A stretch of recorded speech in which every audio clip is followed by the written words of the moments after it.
Hello, Fightful Faithful. Welcome to maybe the last ever episode of SOUR GRAPS. I'm your host, Alex Pawlowski, and everything sucks so bad that I don't think I can take it anymore. SmackDown is just an awful show week to week. It's really bad. They obviously don't want to put good stuff on television. Not on Fridays.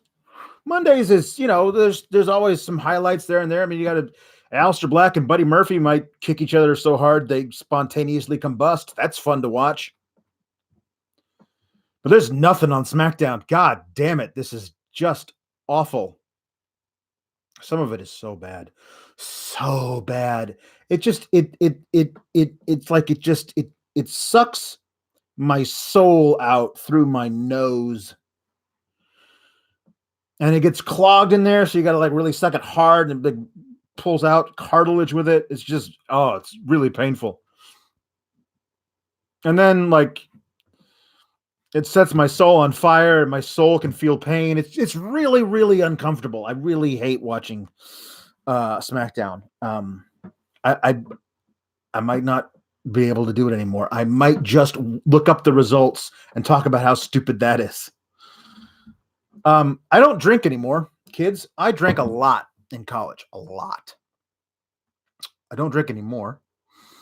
It's the one thing that I used to do when I was younger that I don't do as much or more anymore. So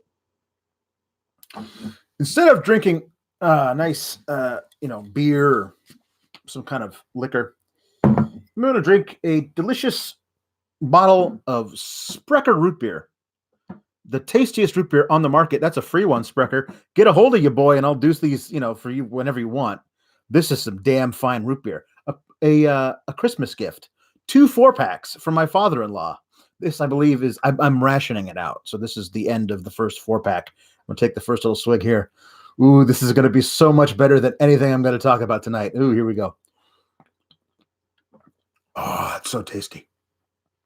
Smooth. Just the right amount of sweetness.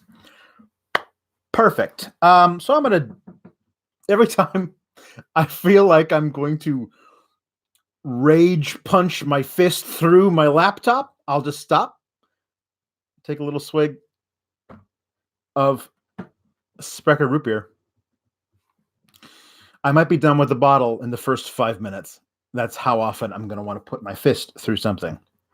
So the majority of tonight's episode, because there's really nothing to talk about, because they had 4 matches and one of them went 4 minutes. And others are leading to obvious things and also things we don't want. And also one is a rehash of a match from last week. So yeah, SmackDown is shit. It's the drizzling shits. It's like the kind of diarrhea where your anus can't clench hard enough, and so a little bit squirts through. It's the worst kind of drizzling shits. That's what this is. So let's start talking about this thing. But the majority of the episode is going to be about Lacey Evans and how all of this is not. It's definitely not for me, but I would say objectively it's not working. So we're going to talk about what happened tonight on the show, and also the batshit promo thing that she released on her social media yesterday. Hoo boy. But let's get started with the way it is. Now, this is actually starts out promising. The Miz down for Miz TV, comes out from Miz TV, looking like what the Miz has been for a while. He hasn't immediately done the heel turn, and his guest is John Morrison. But first of all, he comes out and he says, "I want to apologize. I had a bad week. I had a bad day last week, and I let my temper get the better of me. It's my fault, my bad. I don't want it to happen again. But everybody's got a bad day, and I just let my worst instincts get a hold of me." I'm like, good for you. Good for you. Good for you, Miz. I like that kind of responsibility, personal responsibility. That's good. That's something you can look at and say, you know what, you made a mistake, but you're taking ownership of it. So he brings out John Morrison, and they run a little highlight package of, who John Morrison is for anybody who has watched no other wrestling in the world, but also has only been watching since like 2012 WWE stuff, which is like 8 years. If you've been watching WWE and only WWE for like 8.5 years, you have no idea who John Morrison is. I mean, you're lost because his run as Johnny Mundo on Lucha Underground was fantastic. He did some good stuff in Impact. He's always been a fantastic wrestler. Like as far as like athletic ability and stuff goes. And as I said, if you watched Lucha Underground first few seasons, his work as the Johnny Mundo character was just off the charts great. So I'm really happy to see him back. I want him to like put him in some matches with people who can work. Let's see what he does, what he can do now. I'm really looking forward to it. So anyway, he comes out and he says, it's nice to be back, but I'm really disappointed in all the fans who turned on you after you had one bad night. He starts out like being just a really good friend, and Miz doesn't want, he's like, you don't have to go there. He's like, but hey, listen, I'm your best friend. I'm going to go there because I don't like how they treated you. All this is fine. And then he says like, you guys don't even know what it's like to get in the ring. Oh, you people. What about this guy over here? This guy looks like a turd. I think he called one guy a turd. And then this guy over here, he's fat. He's over here. He probably smells bad. And then the New Day come out, and they don't immediately like chide Morrison for talking bad about the crowd. They say they don't believe Miz's apology, and I thought it was a perfectly believable apology. I'm sorry that I had a bad day, and they say you had a bad day, and then you added some other stuff, and I don't remember the other stuff that he added. I thought he just said I had a bad day, and that's why I did what I did to Kofi. I had a bad day. I reacted really poorly to a loss I took to Kofi. Makes perfect sense to me. But they had a really big problem with it, and then they started doing insults. They say you're not good at an actor. Look, where's the audition tape that you did for the back end of the Human Centipede? For those of you who don't know, Google it. It's pretty disgusting. Anyway, yeah. So then, they get into his face, and then Miz calls out Kofi. He's like, I was really inspired by you being the champion for 6 months, and then you lost it in 6 seconds. And you didn't even want it back. You haven't even tried to get it back. And all of it is true. It's objectively true. Like, he was champion for 6 months. He did lose it in 6 seconds. I mean, it was a terrible booking decision. That's not Kofi's fault. But they also didn't let Kofi try to get the title back. And in kayfabe, that's his decision. At least we should know that he asked for a rematch and they wouldn't grant him one. That should be part of the story. It's not. It's their fault. But for all we know, he did, and he didn't ask for a rematch, and that's why we're at where we're at. So, yeah, that's fine. And then like, oh, well, actually, it was 8 seconds. So Kofi's become actually guy, because 8 seconds is so much better than 6 seconds.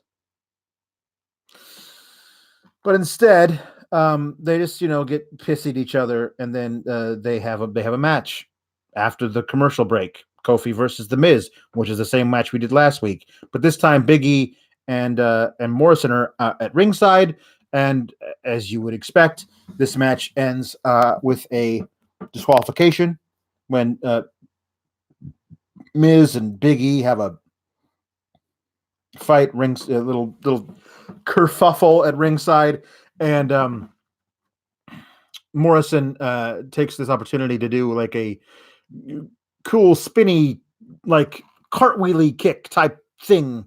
Like he jumps off the ring steps and does a little wee, and he lands with his legs on top of Big E. Look great. He's also wearing like a hippie jacket and tight looking jeans. So that's different. It looks like it would be harder to do that than it would be were he to be not wearing the hippie jacket and the tight looking barrel bottom jeans.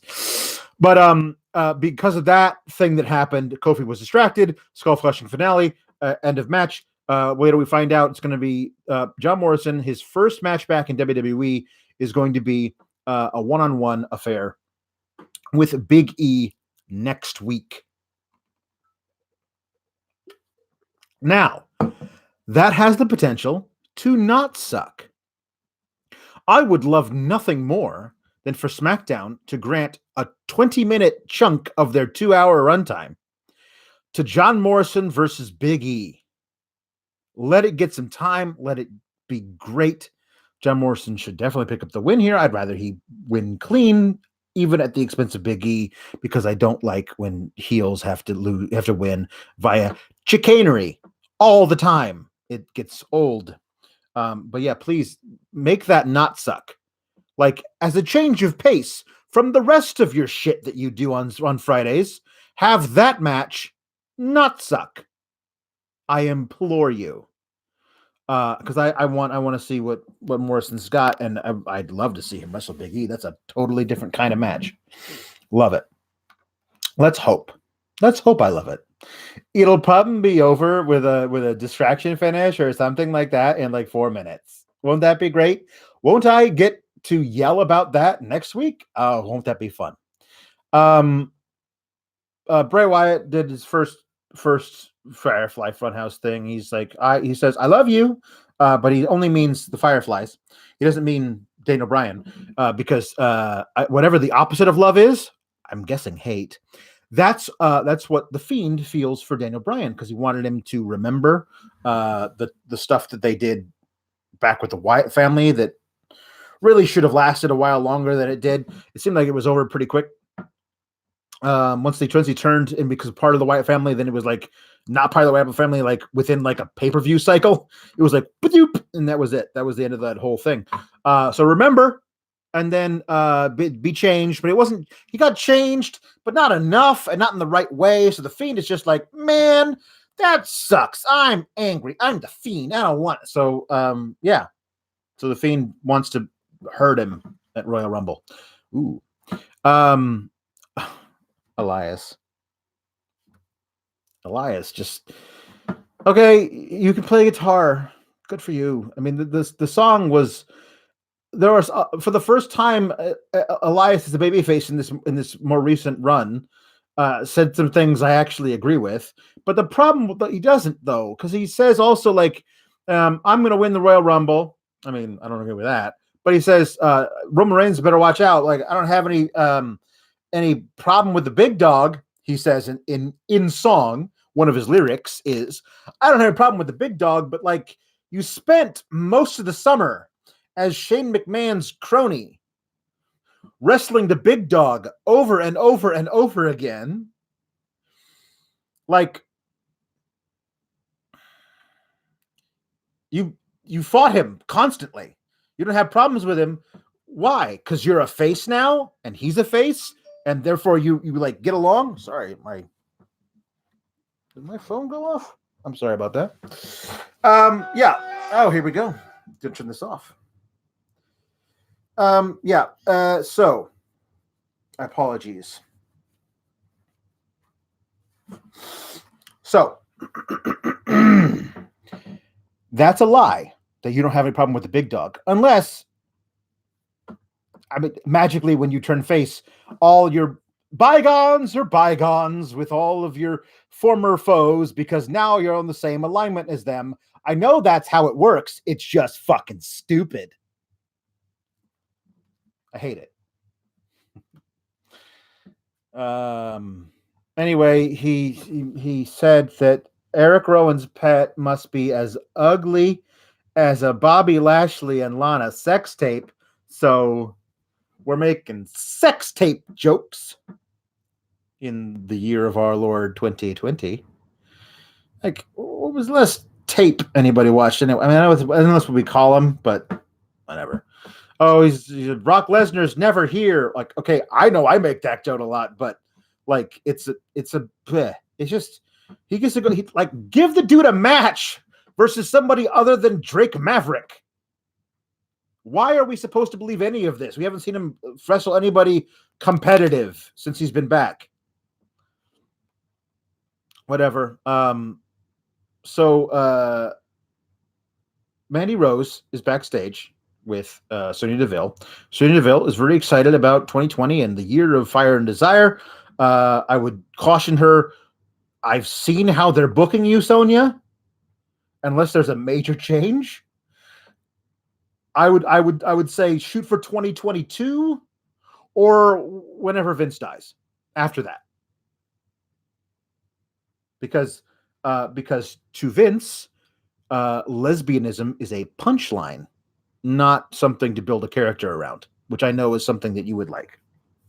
At least to be true to yourself on TV. He would not like that. So, just like set your sights lower, I guess I would say, before you start talking about 2020 being your year. But Mandy's distracted as Sonya Deville is talking to her. And so she's like, okay, no, I'll come down to the ring for my match. Just one second. So she brings out a cake box and she leaves with it, and she goes and she finds Otis, and she hands him the cake box. And Tucker's there. He's like, hey man, come on, let's just leave. You don't want to talk to her. She's bad. She's mean to you. And she gives him the cake box and opens it up, and it's a cake. It's way too small for the cake box. Like, I don't know why the props department couldn't have A, gotten a larger cake. I'm sure it's in your budget. Or B, gotten a smaller box. When they open the box, it's like half the size of the box. I don't know. See, listen. Everyone's like, what a weird thing for me to be mad about. A, are you new here? B, it's little shit like this that I know they could fix easily. Find the right size box. Either find the right size cake for the box or the right size box for the cake. It can't be difficult. You're a giant corporation. Making little mistakes like this drives me insane because it could be so easily fixed. But instead, you got a teeny little cake, big box. The cake says, I'm sorry, and it's got a little frowny face written in icing, and a piece of heavy machinery. Looks like a backhoe of some kind. And Otis is understandably touched by this. She says, I'm really sorry. I know I should have stopped. Dolph Ziggler from stepping on your mama's fruitcake 2 or 3 weeks ago, whenever it was. And I should have stopped him, and I didn't. And I know it's my fault. And I wanted to say sorry to you and to your mama. So here's the cake.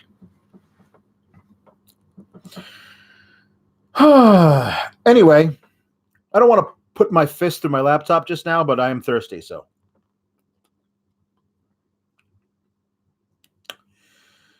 Mandy Rose has a match with Alexa Bliss. Alexa Bliss and Nikki Cross cut a little backstage, inset promo recorded earlier about how they're both entering the Women's Royal Rumble, and it's going to be a big year for them, blah, blah, blah. It's going to be a big year for everybody. Everybody thinks it's their year. Guess what?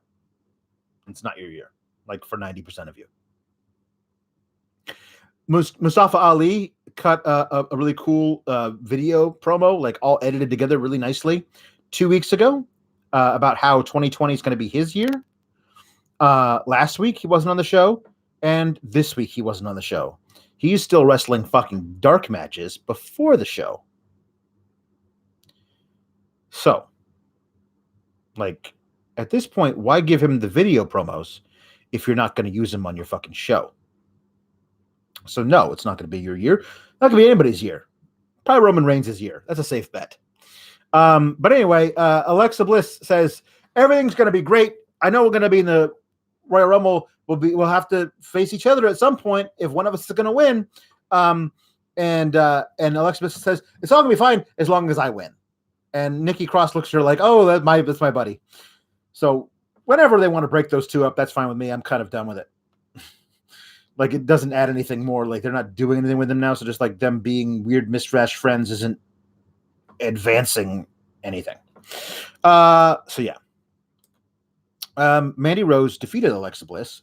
She was able to do this in about 4.5 minutes because Otis and Tucker walked out down the ramp to their music.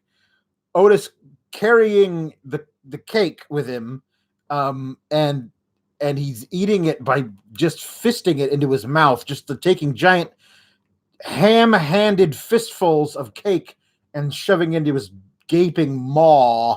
And this, understandably, unnerves Alexa Bliss. She has no idea what the hell's going on. So she's distracted.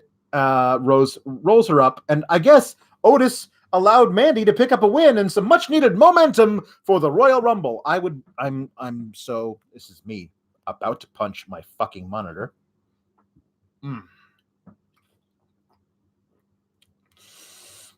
So tasty. Nobody's building momentum for the Royal Rumble. How well they do on in a match on January 10th has no bearing on how well they're going to do in an over-the-top battle royal on January 26th. Does nothing that means nothing. If you tell me that the entrances into the Royal Rumble are based on some kind of ranking system that takes into account recent wins, and so therefore if Mandy Rose beats Alexa Bliss tonight on January 10th, Mandy Rose gets to enter the Royal Rumble later in the 30. Like, she gets to come in at 21. Meanwhile, Alexa Bliss has to come in at 15. That's great. Do that. I know they would never do that because they don't want to backload the Royal Rumble, but let's be honest, they kind of do anyway. And then here's what we always hate. Don't you hate this? I know I do. We're in the Royal Rumble, and here we go. It's like 24, so they're getting reared down to the nitty-gritty. We're like waiting for somebody big to enter, and it's like Victor from the Ascension. I mean, obviously not now, but in years past, and you're like, what the hell did they even give him a spot for? Or it's Nostalgia Guy who's eliminated in 12 seconds. Good thing we used a slot in the Rumble for that guy. Wouldn't it be nice if you realized that the Royal Rumble is going to be backloaded? People want to be later in the Rumble. They want that because it gives them a better shot. That's why Brock saying, I want to come in at 1 goes like, well, that's not an advantage to you. So you just have this thing where there's a ranking system and it changes week to week, like the friggin' BCS or something. It's part of his wins and losses, but also other things too. So even though Mandy Rose won tonight, when the new rankings came out next week, if Alexa Bliss is still ahead of her, she could be super pissed. I beat her last week. Why is she still ahead of me? Basically, in this analogy, Alexa Bliss is Alabama. Always somehow able to pick up that second loss, but still be ranked ahead of a lot of other teams with only one. College football talk. Anyway, momentum was gained by Mandy Rose, I suppose. Lacey Evans. Lacey Evans is going to have her match with Sasha Banks.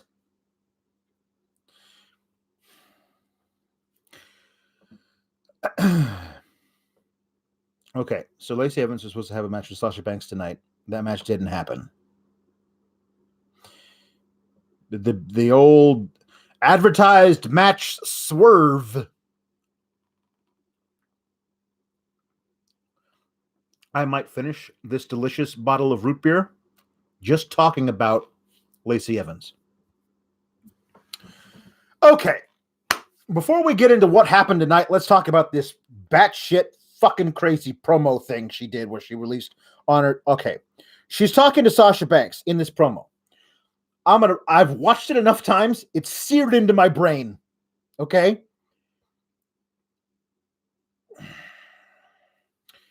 I'm going to describe it to you. She's walking toward the camera. She is wearing one of her stupid fucking hats that she wears, the Southern Belle, sassy Southern Belle hats. It's a little cocked to one side. She's walking like there's a bunch of dirt around a modest home that she's walking toward the camera.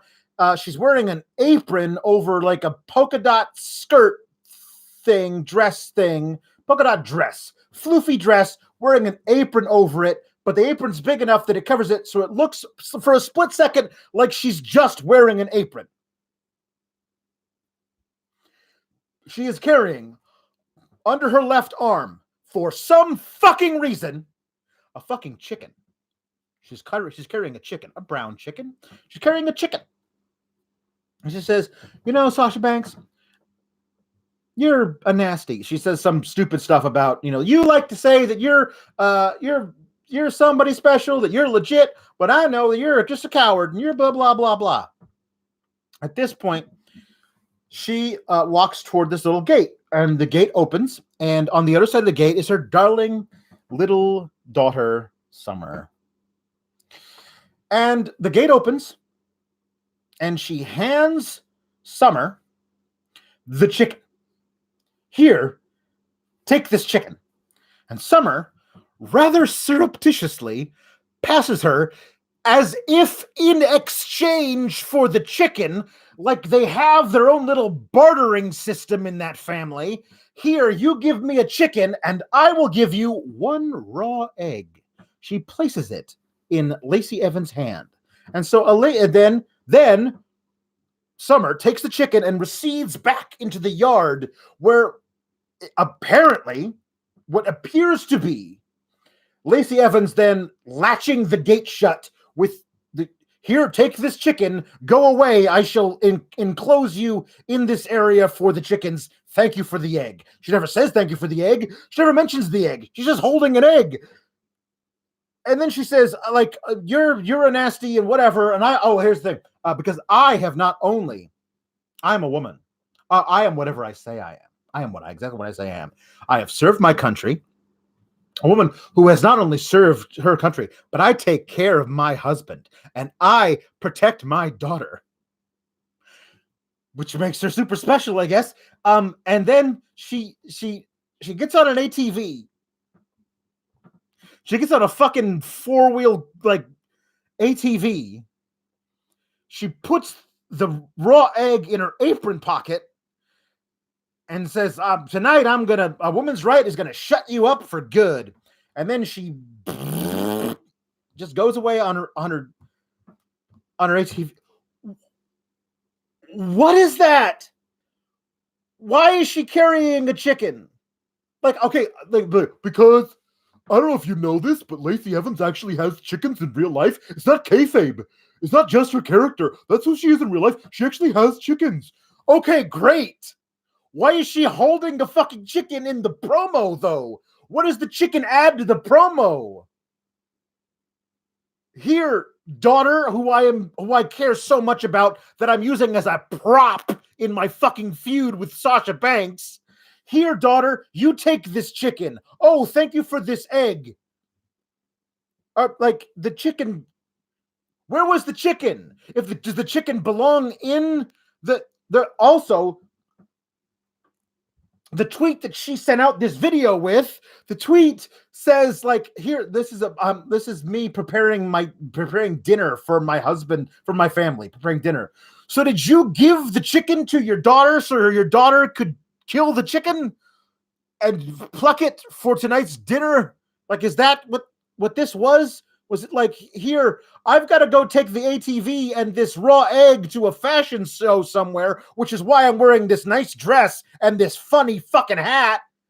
I got to go do that while I'm doing that, daughter, who I have taught all of the big good morals like work ethic and shit.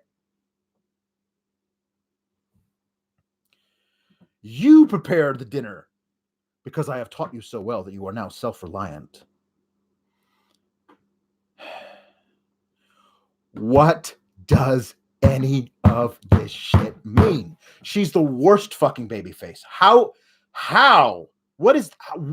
She's the exact same fucking character that she has been the whole time. Back when she was feuding with Becky Lynch, and she came to the ring wearing like with Seth printed on her ass because she's has upstanding good morals and would never be a nasty like Sasha Banks. What good morals was that teaching your daughter? If you're ever in a feud with another woman, find out that woman's fiance's name and write it on your butt. That's good morals. But you said no. So Lacey, you said you've been preaching good things and not being a bully the entire time that you've been WWE. So while you're in WWE, you're writing your rival's fiance's name on your ass. I just want to know how's that? What is that? How? It's like they expect us to have forgotten all of that shit. Like we're rewarded for not paying attention or something. Where was she taking the egg? Where did she retrieve the fucking chicken from? Did the chicken did chicken escape and she had to go get the chicken?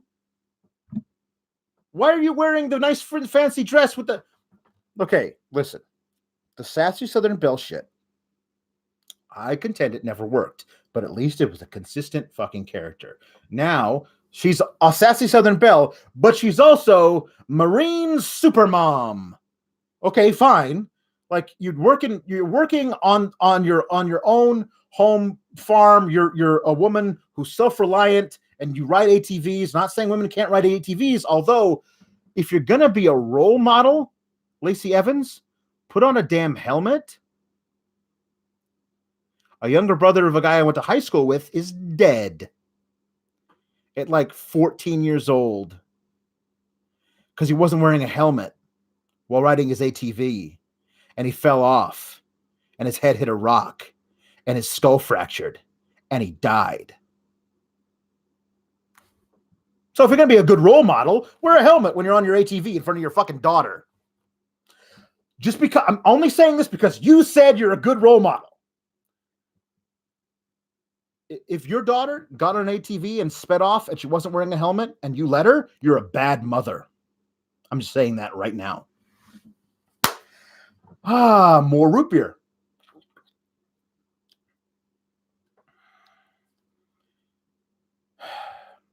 If you have her, now she's a Marine, right? Former Marine. She likes to work in the earth with her hands. She's not some girly girl kind of a thing. She's straight up, she could kick your ass. Then take her out of the fucking stupid Jim Crow era cosplay that she's doing. I'm not saying she's got to wear battle fatigues to the ring, but something a little bit more and a little bit less wouldn't hurt. It's just it's fucking insulting that you think that she can be the exact same character. And all we know now was just new information. She hasn't changed anything about how she behaves or the way she speaks or how she acts. We just have new information now. And the new information now is that she used to be a Marine. Also, she is a mom. That's it. Also, and I really don't want to get into this shit right now, but also, when you say that I am a woman who not only has served her country, fought for my country, but I also take care of my husband and I protect my daughter, the implication is that a woman who doesn't quote unquote take care of her husband is somehow less than. I fought for my country and I take care of my husband. Do you take care of your husband, Sasha Banks? Do you take care of him? Do you make sure he's got a nice hot meal on the table at 5:30 p.m. every night?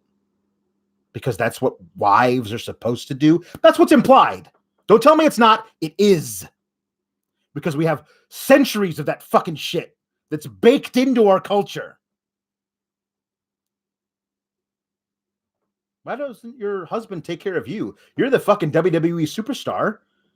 Why hasn't he left a finger around the fucking house? Do a little light cooking?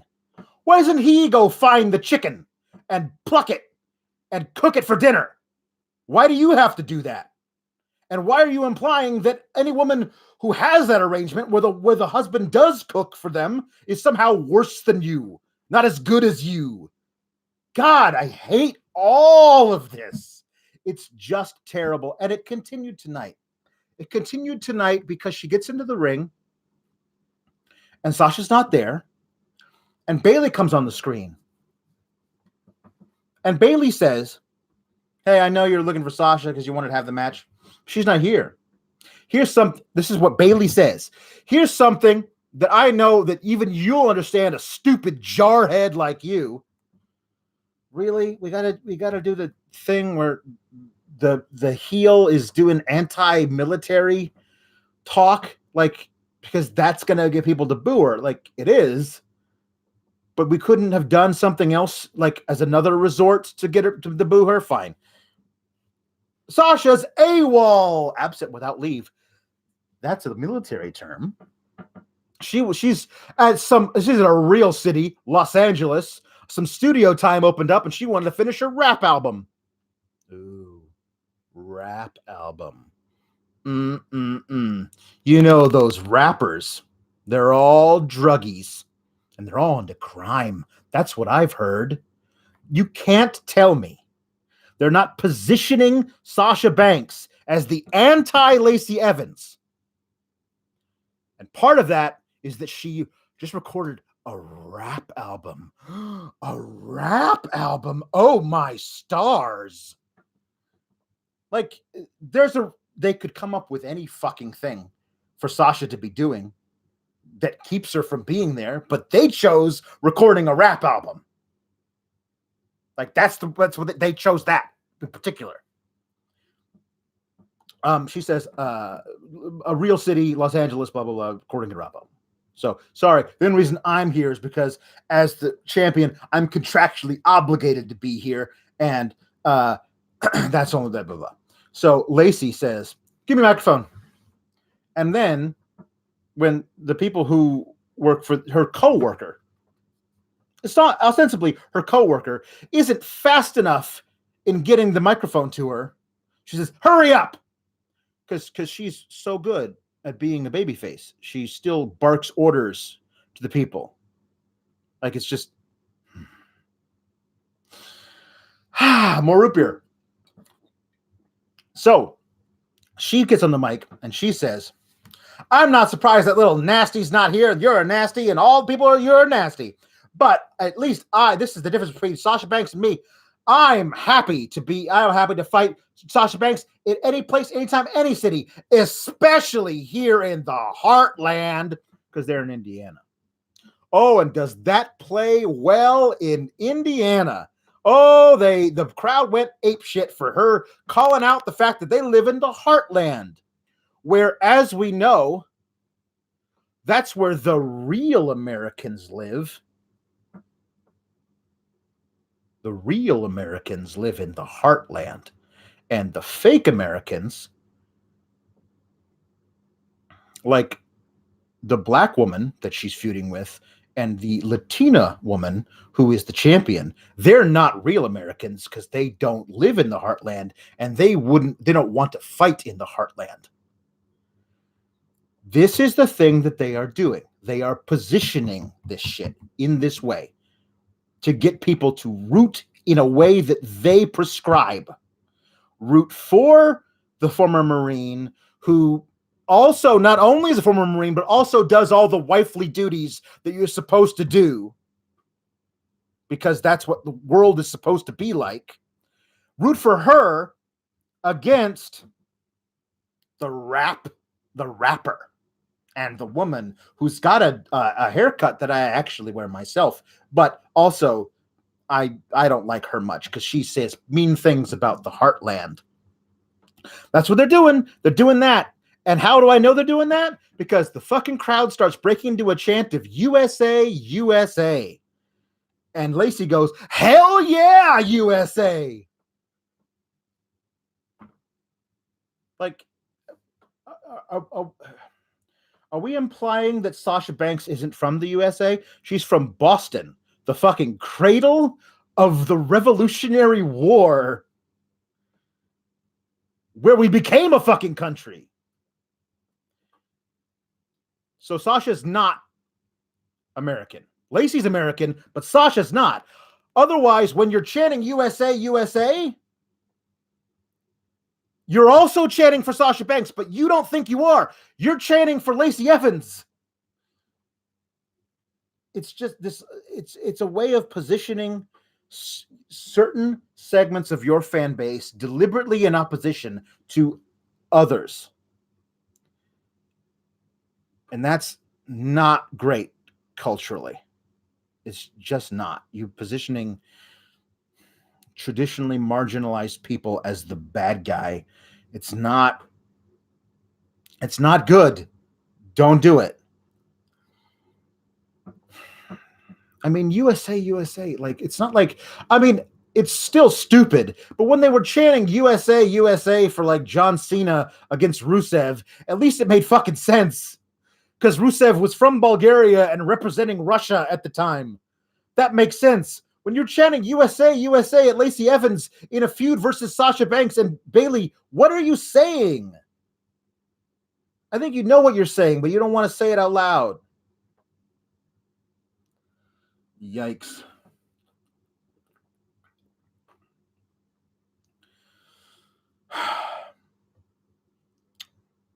Evans went backstage because she challenged Bayley to a match for the title tonight here in wherever they are, Indiana, and Bayley said no or whatever. So Lacey Evans ran backstage, and the Bayley jumped her, surprised her. They brawled a little bit. Bayley got the upper hand, said, "Why don't you now put on your mom jeans and get out of here?" Which, I mean, as far as tonight goes, that was probably the most clever line they had.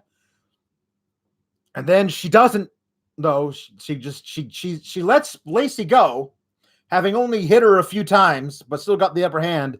And then she turns around and turns her back to Lacey, who gets up and beats the fuck out of her, because of course she does. And then the one single ref pulls Lacey off of, one single very small male ref pulls Lacey off of a Bayley. And I mean, I thought you were a Marine. Shouldn't you be able to easily get out of that one little dude holding you back? Come on. Aren't you a Marine? Oh, I hate the storyline. I hate how angry it makes me, but it's not going to stop making me angry as long as they're continuing it, because it's just the worst, man. It's just the worst.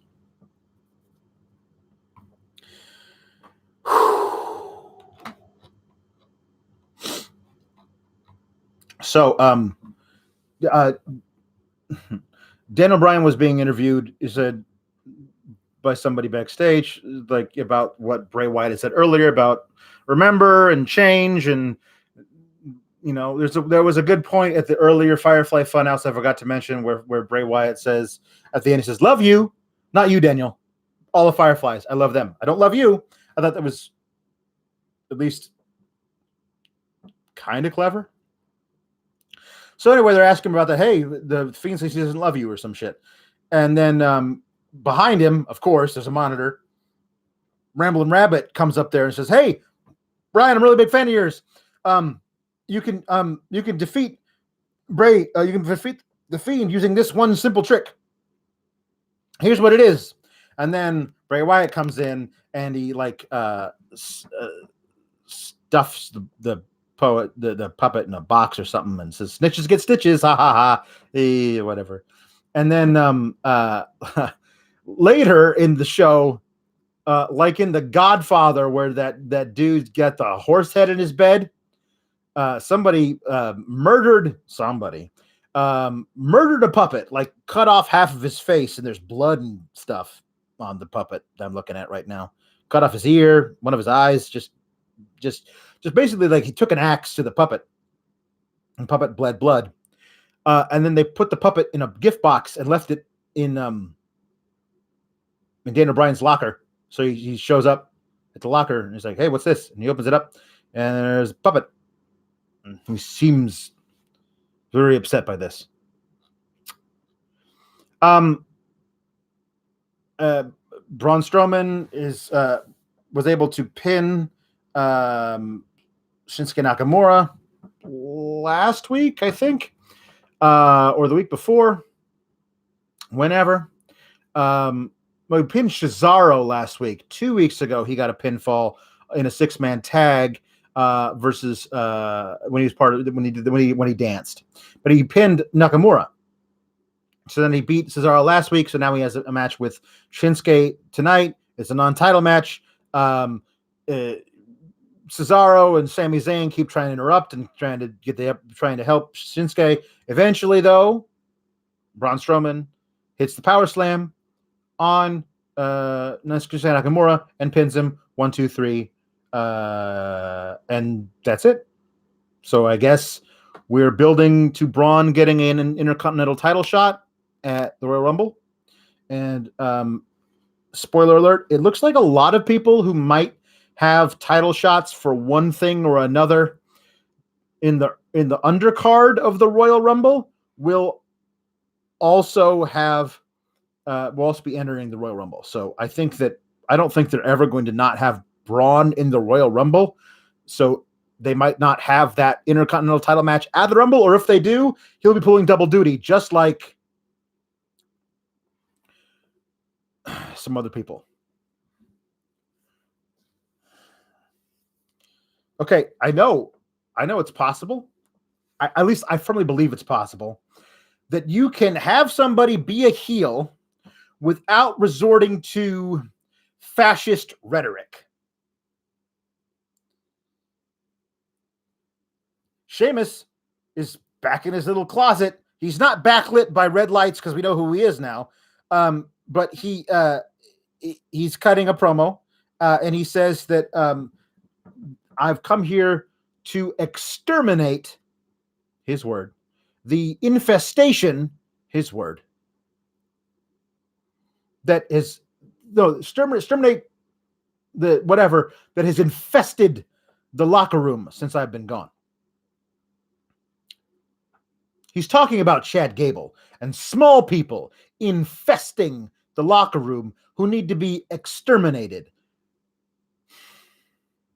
I mean, I'm overly sensitive to this right now because of the state of the world. But there's no need to use words like infestation and exterminate to describe a wrestling feud. There's no need. These are words that were utilized to almost exterminate an entire people 70 years ago, 80 years ago. So let's just not use them anymore. Okay. Is that all right? Can we use other things? There are a lot of synonyms. There are also synonyms. There are a lot of synonyms for infest and exterminate. I'm not going to Google them right now, but I bet you they're there. They're out there. So you could have used those and it wouldn't have triggered me, extra expert triggered guy. So he wants to beat up Chad Gable. That's all he gets. I want to beat up Chad Gable because I don't like that he's small, and I don't like that he's proud of being small. Being small is not something you should be proud of. And I'm going to make him understand that. There you go. I just did the whole promo, and I didn't use any Nazi language.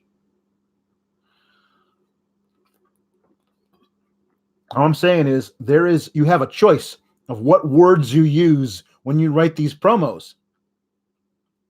Choose not to use Nazi rhetoric. That should be a rule. Just across the board. Choose not to use Nazi rhetoric. The Roman Reigns comes out and says, I'm the big dog. I'm the biggest dog there is. In the whole puppy pound, that's me, the biggest dog. And I'm gonna win the Royal Rumble. Because the 2020 is gonna be the year of me. You know why? Because I have backup. I've had backup my entire time in WWE. Have you though? I mean, I know you had the Shield for a while, but also the entire time, because just last month at TLC, you got the shit kicked out of you by like 7 dudes and nobody lifted a finger to help you. You've had backup your entire time? I mean, some of the time. Let's be honest. Some of the time, you've had backup. Other times, specifically, most of the time, you haven't had any backup. But you have some now. And better than friends, it's family. And the Usos come out. And the Usos, they deliver a promo about how it was so good to be back, Us. Yeah, Us, also so good to be back from me, too. I'm glad they're back. They're really great. If you asked me how best to utilize the Usos, I would say that being Roman's backup in a feud with Corbin and the Corbinettes would not be at the top of my list. I mean, I'd like for them to be Roman's new Shield bros. That makes sense. That's cool. I like the bloodline as an idea. Oh my God. The rule should be less Corbin, less Ziggler, and less Rude. Not position them as the feud partners for the pushed top guy in the whole company. So the Usos have a match. They say it's good to be back on SmackDown. I guess that's important. I've forgotten that they were on Raw before, but I guess they were. So yeah, they have a match with King Corbin. The Usos do with King Corbin and Dolph Ziggler.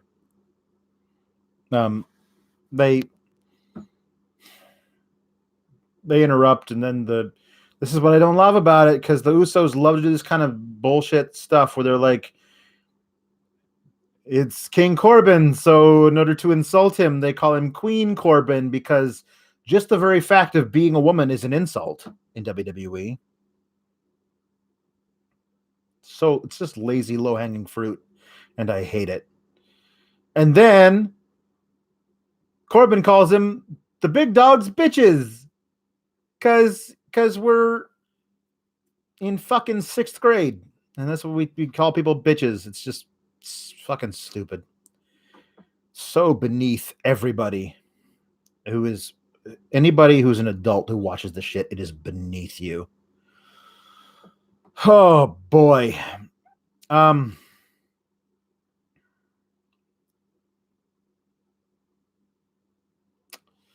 The Usos were very upset by being called bitches, so they hit double dives on everybody on the outside because the security's there, because they have to carry him to the ring. So I don't know who you were in Indiana who got a paycheck for carrying Corbin into the ring and then getting dived on, but good for you. I'm glad you got the paycheck. Corbin and the Usos, King Corbin, Dolph Ziggler versus the Usos. It was a match. It's good to see the Usos back. But I mean, listen, I this is one thing I hate about myself. Like, I really do. I can't tell them apart. I know they're twins.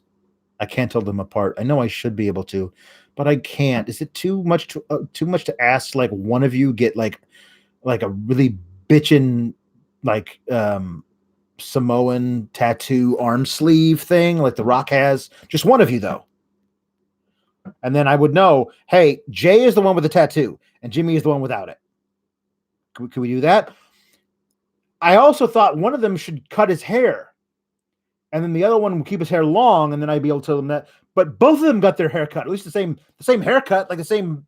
Is it cut, or is it they braid it up into like tight little braids or something? I don't know what they did, but it's the same haircut. And like at some point, either Cole or Graves also messed it up and called Jimmy J or J Jimmy. I think they're doing this on purpose to just screw with people who can't tell them apart. I'm sorry that I'm one of those people. I really don't like that about myself. Anyway, they were gonna so the match is happening, and then the Usos are kind of in control-ish. But then the Revival come out to just stand there on the ramp. And I guess, like the Usos is like, hey, the Revival, maybe they're here to get revenge on us for Uzi Hot. Nah, the Revival are just like sometimes cronies of King Corbin because he's got like 6 dudes who occasionally hench for him if he's, like around.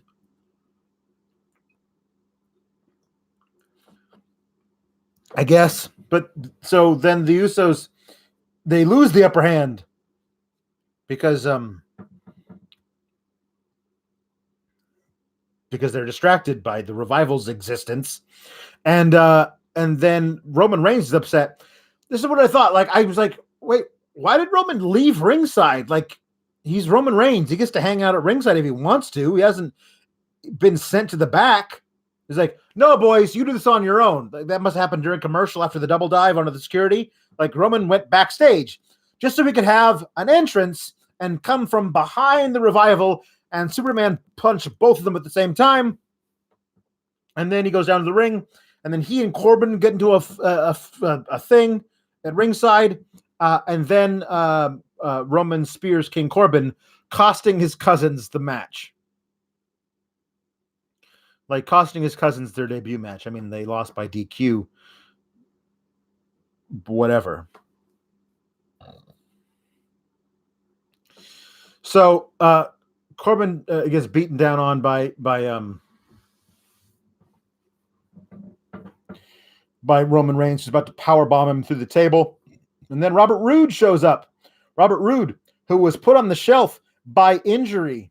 Yes, Roman Reigns attacked him so hard, hit him so hard, that he had to go on suspension for 1 month. I mean, the injury list from 1 month. Definitely it wasn't because of a wellness violation that we all know about. By the way, big ups to Robert Roode for going away for a wellness violation and coming back after that month looking way more jacked and steroided up than he did before he left. It's a good thing the wellness violation totally works out for everybody. But anyway, Bobby Roode's back. So he attacks Roman Reigns, and then he and Ziggler and Corbin beat up the Usos. Now, the thing you got to know about all this, and the thing I'm going to leave you with tonight, is that Roman Reigns is going to be in the Royal Rumble match, and so is King Corbin. I think we all knew that was going to happen. That's fine. But that's not enough. You see, WWE knows how badly we want to see King Corbin versus Roman Reigns, because we've never seen it before. Don't you understand? We've never seen Roman Reigns versus King Corbin ever. Not ever. It's a major match, which is why they have to have a singles match at the Royal Rumble before they meet again in the Royal Rumble match.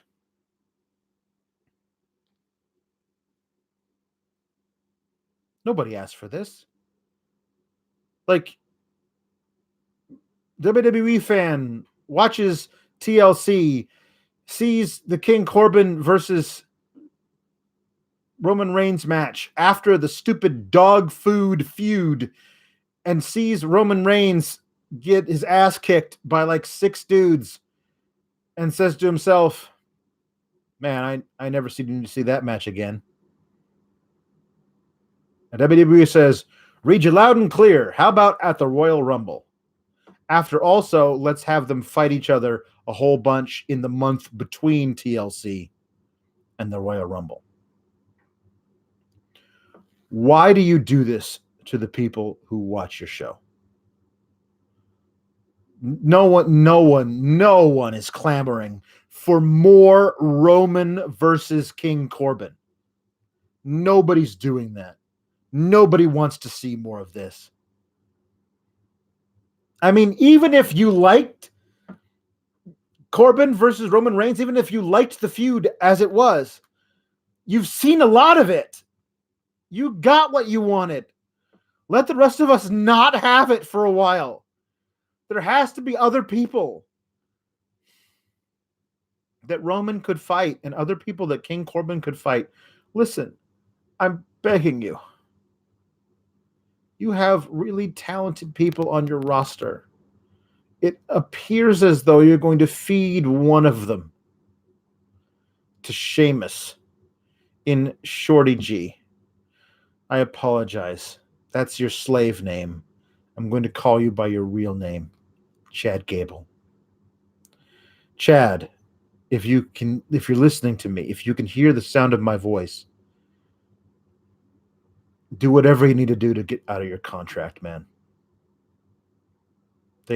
They took your fucking name, man. They took your name. And now they're going to feed you to fucking Sheamus.